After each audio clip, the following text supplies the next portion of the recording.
Hi ஸ்டவர்ஸ், எல்லாரும் எப்படி இருக்கீங்க? நான் ரொம்ப நல்லா இருக்கேன். இப்போல்லாம் நம்மளை சுற்றி இருக்க நிறைய பேர்கிட்ட கார் இருக்குதான். இருந்தாலும் நமக்குன்னு ஒரு கார் சொந்தமாக இருக்குது அப்படின்னா அந்த ஃபீல் எப்படி இருக்கும்? பயங்கர ப்ரௌடாக ஃபீல் பண்ணுவோம் இல்லையா? அதுவே யார்கிட்டயுமே கார் இல்லாத காலத்தில் நம்மக்கிட்ட மட்டும் ஒரு கார் இருக்குது, அப்போ எப்படி இருக்கும் யோசிச்சு பாருங்க.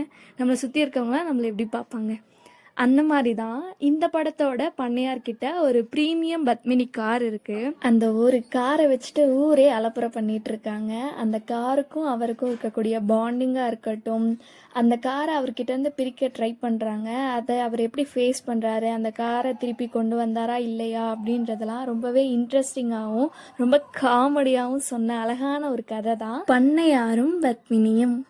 படமே இவரோட மைண்ட் வாய்ஸ்லேருந்து தான் ஸ்டார்ட் ஆகுது. இவர் என்ன சொல்கிறாருன்றதை என் வாய்ஸில் கேளுங்க. ஒவ்வொரு காருமே மேனுஃபேக்சர் ஆகும்போது அதோட லைஃப் ஸ்டார்ட் ஆகுறது இல்லை, ஒரு ஓனர்கிட்ட வந்ததுக்கப்புறம் தான் ஸ்டார்ட் ஆகுது. அந்த கார் அப்படி ஒரு ஓனரை அதுவாக தான் தேடி வருது. நீங்கள் எல்லாரும் கேட்பீங்க எப்பட்றா தேடி வரும் அப்படின்ற மாதிரி. அதுக்கு எங்கள் ஊர் கதை ஒன்று நான் சொல்கிறேன் பாருங்க. எங்கள் ஊரில் பண்ணையாருன்னு சொல்லிட்டு ஒருத்தர் இருந்தார். அவர் தான் எங்களுக்கு டிவியை அறிமுகப்படுத்தினார், ரேடியோவை அறிமுகப்படுத்தினார், ஏன் கக்கூசை கூட அவர் தாங்க அறிமுகப்படுத்தினார். ரொம்பவே நல்லவர், எல்லாருக்கும் எல்லாத்தையுமே கொடுக்கக்கூடியவர். யார் கேட்டாலுமே இல்லை அப்படின்னு சொல்ல அவருக்கு வாயே வராது, அந்த அளவுக்கு நல்லவர்.